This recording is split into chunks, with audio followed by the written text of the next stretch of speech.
Walker Buehler's intensity is going to motivate the Boston Red Sox to continue to win lots more baseball games.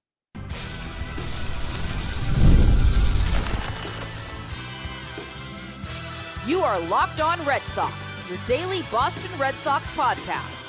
Part of the Locked On Podcast Network, your team every day.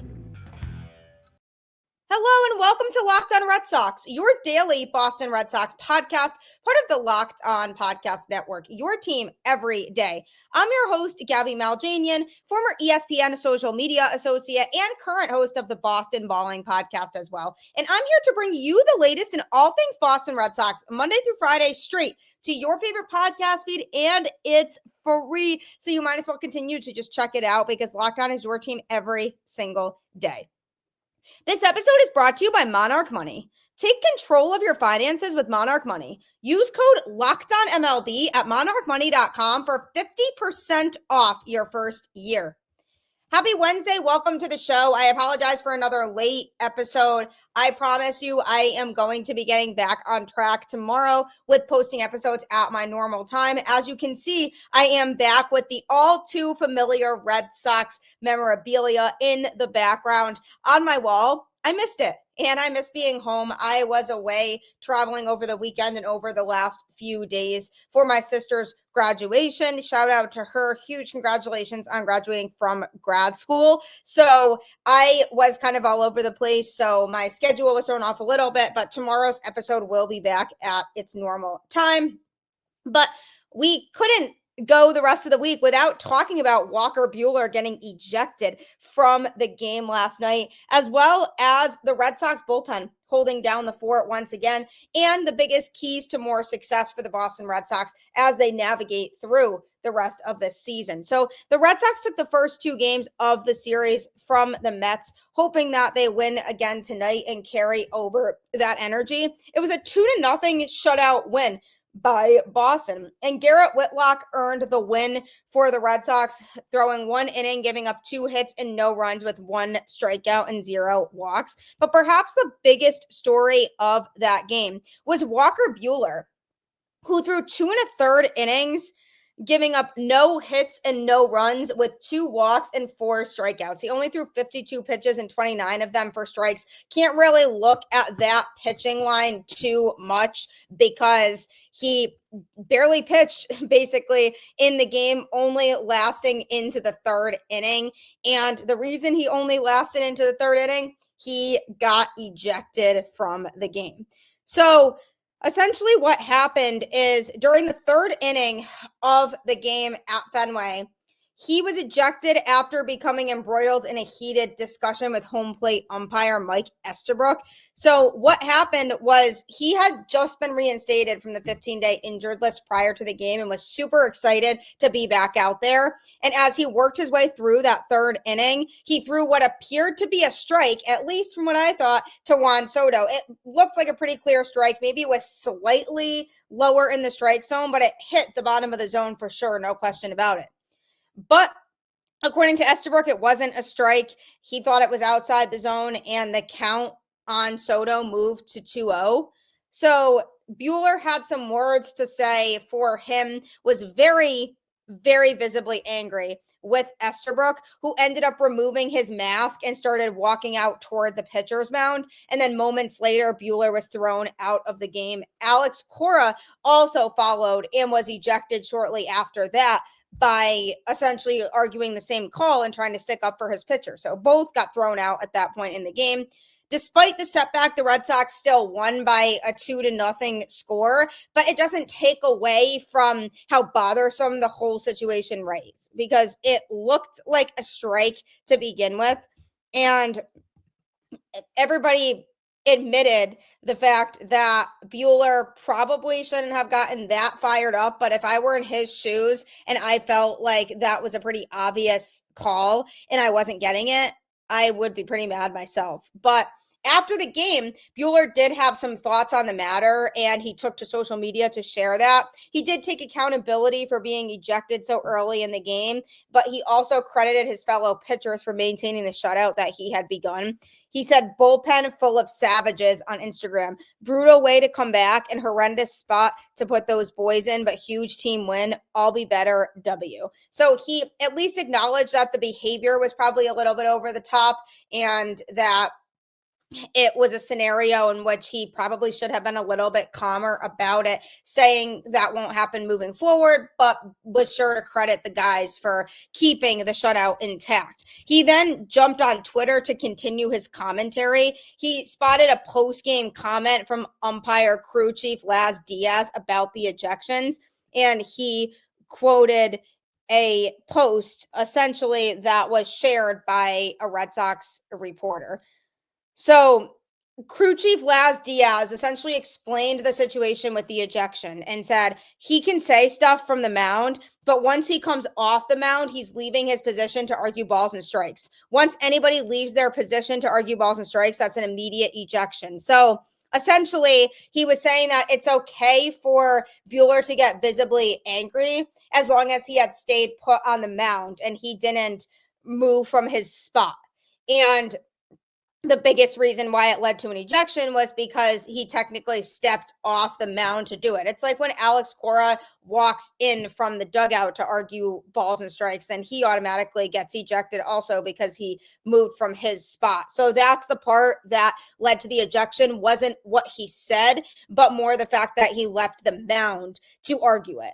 So that was essentially what Diaz was explaining here. So Walker Buehler responded to that tweet and said, who cut the distance? So he definitely is annoyed that all of this happened, is very fired up about the fact that the umpire couldn't get the call right, obviously taking responsibility, but also, he spotted a video that showed Mets shortstop Francisco Lindor advocating for him to be ejected. And he said, I wouldn't want me out there either. Sad thing is the bullpen is full of effing animals. Tough choice. So basically, he was saying to Lindor, well, we still won the game 2-0. So tough for you.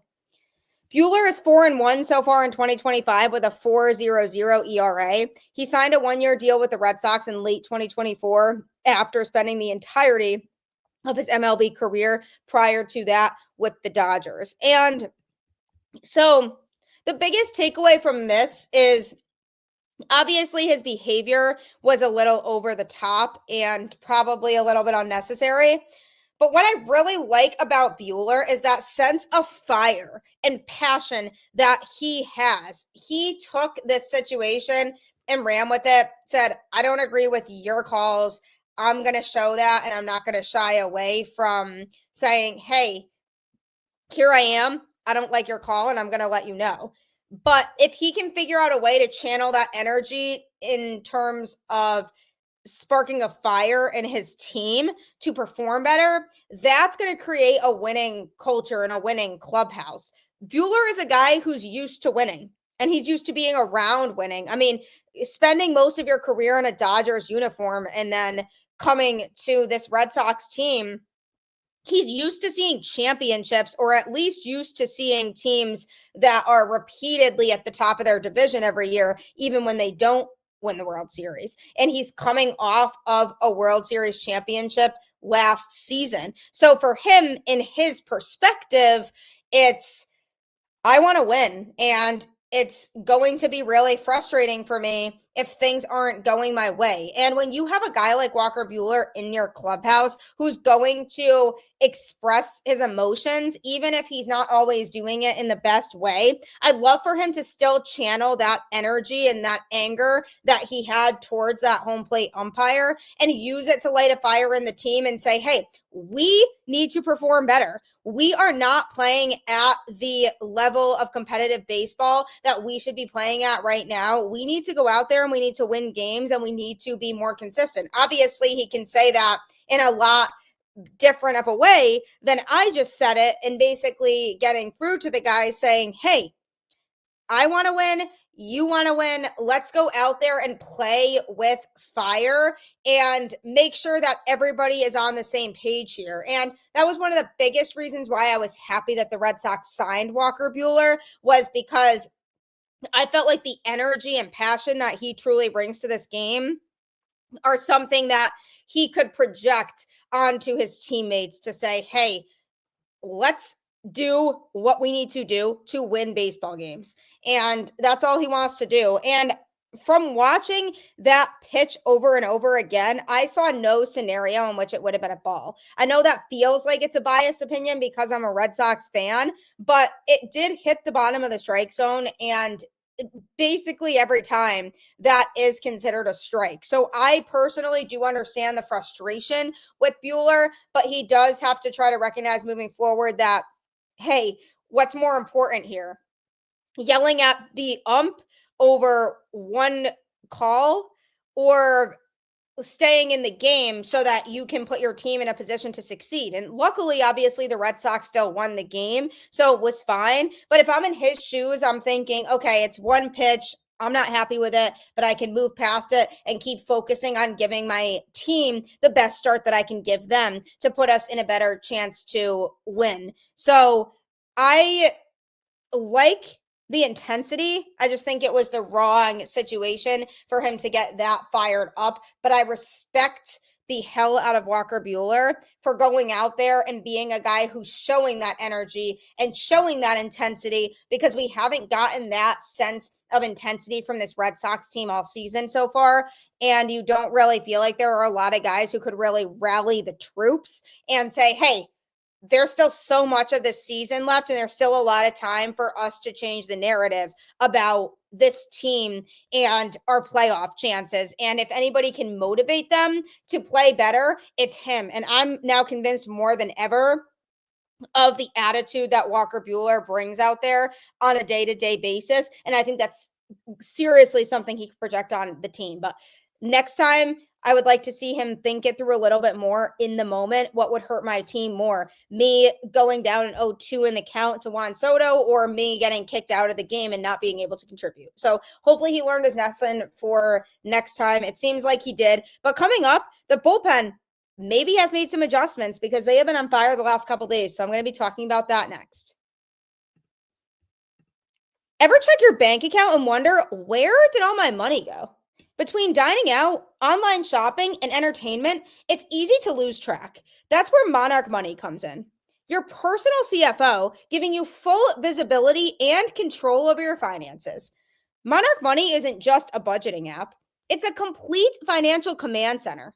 You can track all your accounts, investments, and spending in one place, so you stop just managing your money and start building wealth. Instead of juggling multiple apps, you can use Monarch to check your finances, track spending, and even plan long-term goals. I know it really scares me when I don't have control over my finances, especially because I have had my bank account hacked on more than one occasion before. So now using Monarch Money has really helped me to monitor what I'm spending money on and making sure that it's going to the right places. Take control of your finances with Monarch Money. Use code LOCKEDONMLB at monarchmoney.com for 50% off your first year. That's monarchmoney.com, code LOCKEDONMLB for half off your first year. If you're seriously looking to find a service that will really help you keep track of your spending and show you an absolute game changer when it comes to tracking your money more easily and knowing, okay, I'm spending too much money on this, I really should be cutting back on that. You'd be surprised how much money you can actually save in a year if you change some of your spending habits. And I wouldn't be able to have recognized any of this without Monarch Money. So check them out today and start managing your finances today.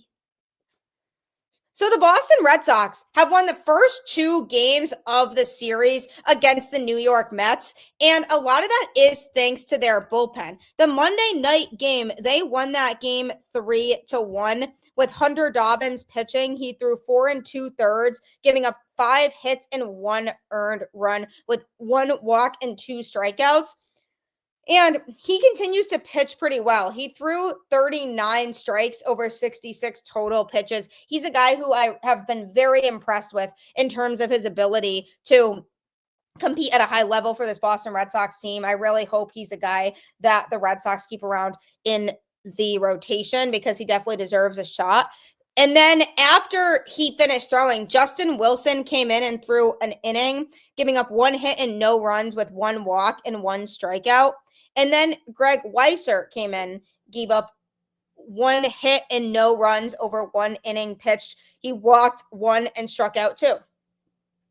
Then you go to Justin Slayton, who came in after that, threw 1 1/3 innings, giving up no hits and no runs and striking out 1. Then they called upon Aroldis Chapman to close it. He threw 1 inning, giving up 1 hit and no runs with 1 strikeout. Now you listen to these names: Justin Wilson, Greg Weissert, Justin Slayton, Aroldis Chapman. All 4 of those names are guys who have been used pretty regularly in high leverage situations this season. Those seem to be a lot of the go-to guys that the Red Sox use when they are in a close game late and they are trying to close it out. Notice how Garrett Whitlock's name wasn't there, and he had been struggling as of late. So the Red Sox decided, okay, maybe it's not the best to put him in high leverage, at least not for now. Let's see how he figures things out and adapts and if he's able to bounce back. So he wasn't used in that game on Monday night. The Red Sox ended up winning 3-1. And you look at guys like Wilson, Slayton, and Chapman. Besides a couple bumps in the road, Justin Slayton has been very reliable for this Red Sox team, both last season and this season. Justin Wilson has been a pleasant surprise in terms of his underlying metrics and what he brings to the table. He definitely has been better for the Red Sox than I expected him to be. And Aroldis Chapman has been absolute nails in the closing role. He's definitely been, for the most part, super reliable. He has a 2.0 ERA on the season, and he's somebody who the Red Sox really trust. He threw just 7 pitches in that game on Monday night, and 6 of them went for strikes. So he was super sharp, and that's a good sign too, because command is something that has been an issue for Chapman, and it's something that I have been concerned about with him. So hopefully by him throwing majority strikes in that outing, that's something that he can continue to keep up. And then on Tuesday night, after Walker Buehler's ejection, in which the Red Sox won 2-0, Brennan Bernardino then came in and threw 1 2/3 innings, giving up 1 hit and no runs. So he's been super reliable in some scenarios as well. Now, Bernardino's a guy who I worried about a little bit going into this season because he did struggle last year, but he has a 1.42 ERA right now. He has had outings where he hasn't looked fully in control out there, but when he's on, he's really on, and it's hard to hit him. Then the Red Sox took that chance again and brought in Garrett Whitlock, even though he had had some struggles as of late. He came in and took care of business too. He threw 1 inning, giving up 2 hits but no runs, and he struck out 1. He threw 11 strikes over 19 pitches total and got his ERA down to a 4.07. And that was a good outing for Whitlock. I mean, obviously, he still gave up the couple hits, so I wouldn't say he was super sharp or by any means very impressive, but it was a good sign that he was able to go out there and get the job done and take care of business the way that the Red Sox needed him to. Then they brought in the usual suspects after that. Justin Wilson threw 2/3 of an inning, giving up no hits and no runs with 1 walk and 2 strikeouts.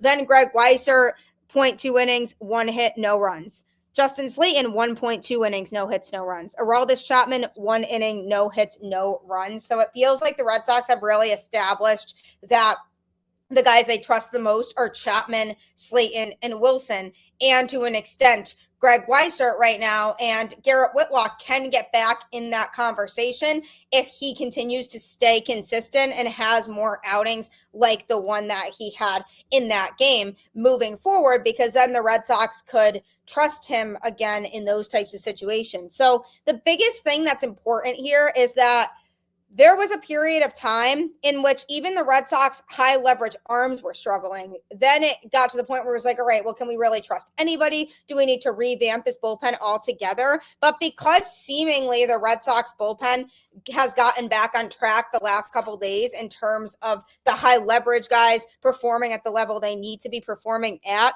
it really takes the pressure off of guys like Liam Hendriks, Brennan Bernardino, or other guys who pitch in lower leverage situations that may not be as consistent, allowing for them to not have to feel like, okay, this team has no other options, so I have to be perfect every time. And obviously you need your bridge guys to be reliable too, and that's been something that's been an issue for the Red Sox this season, is that they haven't had the most reliable string of lower leverage relievers who can be bridge guys to throw in close games in the earlier innings, like the fifth or sixth inning in relief before the higher leverage guys come in. And they haven't always had guys like that they could rely on in that capacity.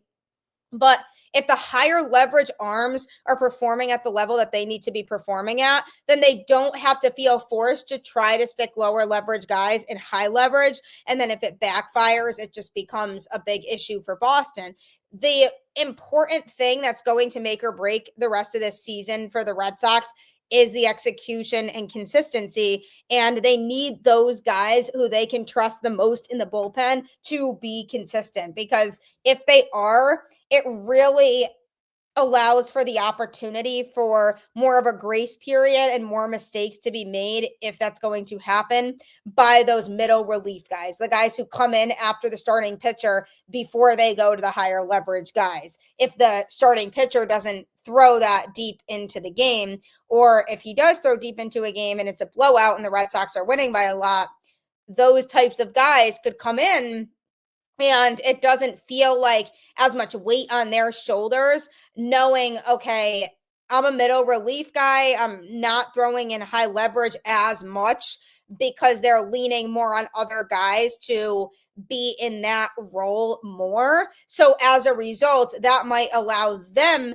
to have their confidence increase and allow them to pitch better in the role that they're in, if they know there isn't as much pressure on them because the higher leverage guys are also performing well. It ultimately is a chain reaction effect. It's an effect in which you have your high marquee guys, the guys who you feel you can trust the most no matter what, that you can throw out there on the field, whether you're up by 1 run, 2 runs, maybe even 3 runs, or if you're down by a run or in a tie game and you want to keep it that way, you have your list of guys that you know are the most appropriate to throw in that situation. Whereas if you're trailing by a run and not all of your high leverage arms are available that day, and you bring in a lower leverage guy to pitch, he can say, okay, I need to keep this at a 1 run game right now. But subconsciously in their heads, it's not about blowing a lead. So if they keep it at a 1 run game and the offense doesn't score, then that becomes on the offense for not scoring, as opposed to on that pitcher for not blowing a lead. So there's a lot of mental things that go into this. And if the Red Sox high leverage arms in their bullpen are able to do the job that they need to do, it's hopefully going to trickle down to those other middle relief guys who we haven't seen as much consistency from on a day-to-day basis. And it will allow them to feel like, okay, there's a little bit of a weight lifted off my shoulders, because there isn't as much pressure on me specifically to go out there and be the one to get the job done and be the one to not blow a lead, because we're losing right now and I'll do what I need to do. Obviously, if the game gets completely out of reach, that's on them. But if they go out there and they keep it a 1 run game, then the pressure is on the offense. Those are the types of situations you need to put some of these lower leverage guys in. And it does work if your high leverage arms are performing at the level they need to be performing at. And in this series so far against the Mets, I have seen those high leverage relievers pitch to their ability level and pitch to the level that the Red Sox needed them to pitch at. And I've been very pleased with what I saw from those guys. So hopefully that continues, because the Red Sox really need that moving forward for the rest of this season. Coming up, speaking of the rest of the season and what the Red Sox need, I'm going to be going over a few keys to more success as the Red Sox progress through their schedule. Don't forget, though, that you can subscribe to Locked On Red Sox on YouTube or any podcast platform, and you can listen to it Monday through Friday. I am here with new show content all of those days related to this Boston Red Sox team. So if you want to get in on that action, you can check out the show today on YouTube or any other podcast platform. Also, I truly appreciate you making Locked On Red Sox your first listen today. For your second listen, check out the all-new Locked On MLB Game Night. Every game, every night, all season long. Get local analysis on a national scale. Find MLB Game Night on Locked On MLB on YouTube or wherever you listen to podcasts. The Game Night show is great because it really keeps you caught up in all of the games that took place that day so that you don't have to go through and look at the box score of all of them to figure out what happened. We have you covered. Lots of baseball experts on this network, and the people who host the Game Night show really truly know what they're talking about. And you'll hear from me a little bit on it too, because I post 60-second clips about how the Red Sox game went that night on there for that show. So if you don't think you get enough of me here on Locked On Red Sox, which, honestly, I wouldn't blame you, then you can check out Locked On MLB Game Night as well. You can find that on YouTube or any other podcast platform, as well as any of our other incredible Locked On MLB shows on this network. You can check out any other Locked On show for other AL East teams if you want to know where the Red Sox truly stack up at this point in the season. So make sure that you're subscribing to and open to listening to a lot of different Locked On shows. So the Red Sox finally have had a good series so far against the Mets, and it really has been much needed after that painful experience over the weekend against the Braves when things just were not going right for this Boston Red Sox team, and it really just seemed like they weren't going to get back on track. But that's the frustrating thing, is like they'll have a series like this, like the one they just had against the Mets, and win the series, but then they'll go and they'll lose 3 or 4 games in a row to get themselves back under 500 because they haven't been able to identify any form of consistency. So consistency is going to be the biggest key for this team moving forward. And I mean consistency with the bullpen, getting the high leverage guys to step up and perform at the level in which they need to perform. Then it's a matter of consistency with the offense, because the offense obviously hasn't scored a lot of runs in this series so far against the Mets. They scored 3 runs in the first game and 2 runs in the second game. So obviously they weren't high scoring games, but their pitching was certainly the story because the pitching was able to do its job and get the necessary job done. But the offense definitely can't be super wishy-washy, hot and cold. And we have seen this Red Sox team really hit. When they are hitting, they are hitting.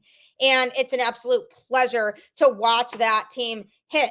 But the problem is they haven't been hitting consistently enough to really feel confident that they can maintain it, even when they do go on a tear on offense. Say they score 10 runs one night. It's frustrating because you almost find yourself saying, well, now this means they'll probably score none or 1 run tomorrow. And that's frustrating and upsetting as a fan because you don't want to have to feel that way, but it almost feels predictable that that is what's going to take place because of the fact that they have just been that inconsistent. So consistency, being able to maintain the types of performances that they have done so far against the Mets, is going to be a big thing for them moving forward throughout the rest of this season.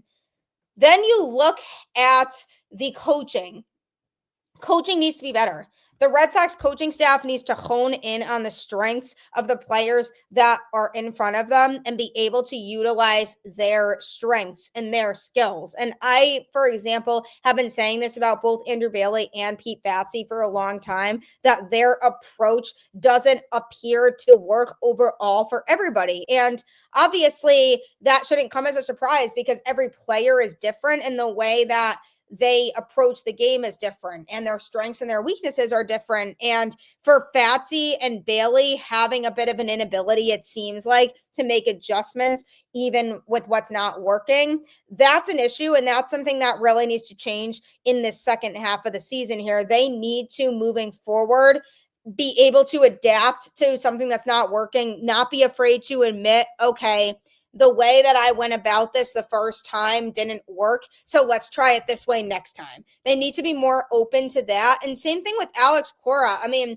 overall, Alex Cora is a good manager. He's a player's coach, and the players would be absolutely livid if the Red Sox got rid of him, because he's really good with connecting with them. And that's such an important quality for a manager that I think people tend to discredit, is that he's the type of manager who can relate to his players, and it creates a good clubhouse vibe. And with the rosters that he's had over the last few seasons, it's pretty impressive that he was able to get them to a 500 record last year, and that they were in the playoff conversation for most of the season. And the reality is, the rosters that he had weren't really built to be able to succeed in that way, but he never complained about it. He went out there and managed the baseball team the way that, he should manage it. And I'm not saying he's perfect. He definitely makes some on-field decisions that are questionable. That's something that he needs to keep in mind moving forward, that he could be better about, is his bullpen management and who he throws out there when, because there are certain times in which I feel like he mismanages the team, where he should have used a different pitcher in that specific situation, even if that pitcher was available and he didn't put him in. That's when it gets really frustrating to say, okay, Cora, what are we doing here? So that's something that in the second half of the season here definitely needs to be better for the Red Sox. I say second half, not even at that point yet, which goes to show how much more time is truly left in this season.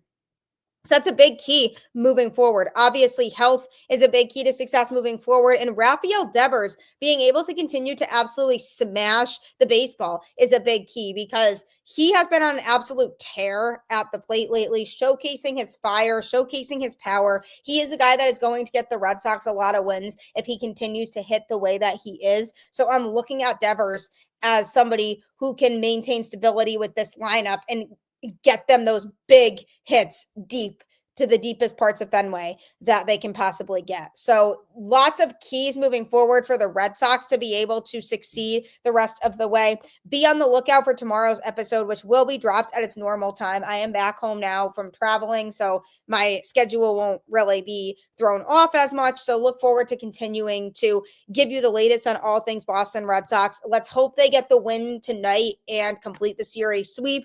Like I always say, keep the faith, go Red Sox, and I'll catch you on the flip side.